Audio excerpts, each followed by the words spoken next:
Welcome to DSR academy. आज हम बात करेंगे नीति आयोग के द्वारा जो निर्यात तत्परता सूचकांक 2020 जारी की गई है, इससे रिलेटेड सभी पॉइंटों की यहाँ पे हम चर्चा करेंगे। इसमें गुजरात टॉप पे है और महाराष्ट्र दूसरे नंबर पे है। आइए अब लेक्चर स्टार्ट करते हैं। नीति आयोग की तरफ से जारी किए गए निर्यात तत्परता सूचकांक 2020 में गुजरात ने शीर्ष स्थान प्राप्त किया है। केंद्र सरकार के थिंक टैंक कहे जाने वाले नीति आयोग ने निर्यात तत्परता सूचकांक 2020 की सूची जारी की है। इस सूची में महाराष्ट्र और तमिलनाडु क्रमशः दूसरे और तीसरे स्थान पर है। केंद्र सरकार के प्रमुख थिंक टैंक की 26 अगस्त 2020 को जारी रिपोर्ट के मुताबिक 6 कोस्टल स्टेट गुजरात, महाराष्ट्र, तमिलनाडु, उड़ीसा, कर्नाटक और केरला पहले 10 राज्यों में शुमार हैं। इस सूचकांक से यह पता चलता है कि राज्य में निर्यात को बढ़ावा देने के लिए कितनी सुविधाएं उपलब्ध हैं। अब बात करते हैं इसके कुछ मुख्य बिंदुओं के बारे में। भूमि से घिरे राज्यों में राजस्थान का प्रदर्शन सबसे अच्छा रहा है, जिसके बाद तेलंगाना और हरियाणा का स्थान रहा। पर्वतीय राज्यों में उत्तराखंड रैंकिंग में सबसे ऊपर रहा। इसके बाद त्रिपुरा और हिमाचल प्रदेश का स्थान रहा। केंद्र शासित प्रदेशों में दिल्ली का प्रदर्शन अच्छा रहा। उसके बाद गोवा और चंडीगढ़ का स्थान आता है। इस रिपोर्ट में कहा गया है कि छत्तीसगढ़ और झारखंड 2 ऐसे मैदानी राज्य हैं जिन्होंने निर्यात को बढ़ावा देने के लिए कई तरह के कदम उठाए।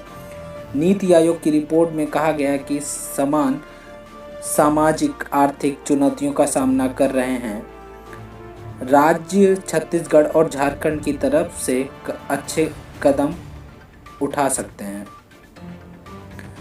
अब बात करते हैं कि इसमें रैंकिंग कैसे दी जाती है। नीति आयोग के इस निर्यात तत्परता सूचकांक में राज्यों को 4 महत्वपूर्ण मानदंडों पर रैंकिंग दी जाती है। निर्यात को लेकर राज्यों की नीति, व्यावसायिक अनुकूलता, निर्यात से जुड़ा पूरा तंत्र और निर्यात क्षेत्र में उनका प्रदर्शन कैसा रहा है, यह देखा जाता है।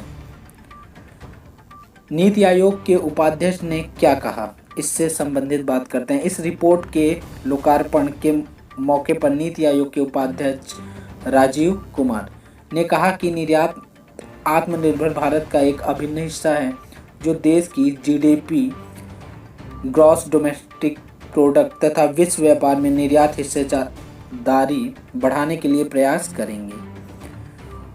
उन्होंने कहा कि हम आने वाले वर्षों में विश्व व्यापार में भारत का हिस्सा 2 गुना करने का प्रयास करेंगे। और आपको बता दें कि नीति आयोग के अध्यक्ष प्राइम मिनिस्टर होते हैं।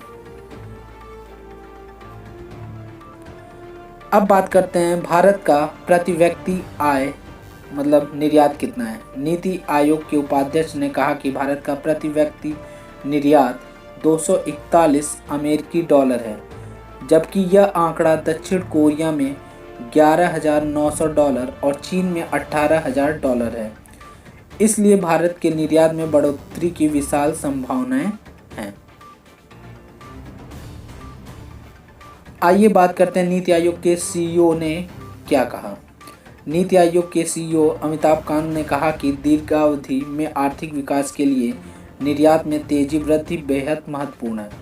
उन्होंने कहा कि अनुकूल परिस्थिति तंत्र किसी देश को वैश्विक मूल्य श्रृंखलाओं में महत्वपूर्ण योगदान करने और एकीकृत उत्पादन नेटवर्क का लाभ उठाने में सक्षम बनाता है। भारत की वस्तु निर्यात वर्ष 2016-17 में 275.9 अरब डॉलर से बढ़कर 2017-18 में 303.5 अरब डॉलर पर पहुंच गया। चालू वित्त वर्ष के दौरान कोविड-19 के कारण देश के निर्यात कारोबार पर काफ़ी बुरा असर पड़ा है। ये सब पॉइंट निर्यात सूचकांक से रिलेटेड थे। यदि आपको हमारा वीडियो अच्छा लगा हो तो इसे लाइक, सब्सक्राइब, शेयर जरूर करें।